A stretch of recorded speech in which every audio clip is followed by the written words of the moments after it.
Welcome to the Banker Lamp. Please enjoy the video. You begin by preparing the environment and launching diagnostics. First, back up critical files or create a system image so you can recover if changes cause data loss. Next, boot into safe mode or the recovery environment.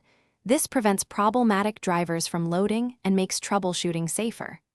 Once in safe mode, run a quick disk check and view Event Viewer for recent stop codes and driver names. These steps narrow the cause quickly and let you act with confidence rather than guessing. Now you get hands-on, repair system files and isolate faulty components. Run sfc/scano and dism to fix corrupted Windows files. They often stop recurring crashes.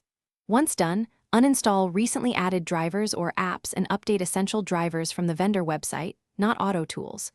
Then test RAM with memtest86 and inspect storage smart data. Memory and drives are frequent offenders. If a test fails, replace that component. If tests pass, enable verbose driver verifier to catch unstable drivers while continuing to observe stop codes. To finish, apply repairs that restore a stable configuration.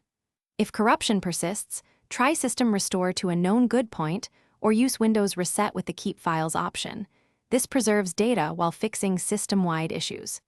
If instability continues, perform a clean OS reinstall and then verify stability before restoring user data. This reveals hardware faults masked by software. If crashes still occur, swap suspect parts like RAM or the PSU, and if needed, consult a technician with exact stop codes and test logs for efficient repair. Thanks for watching. If this was helpful, leave a like and consider subscribing. See you next time.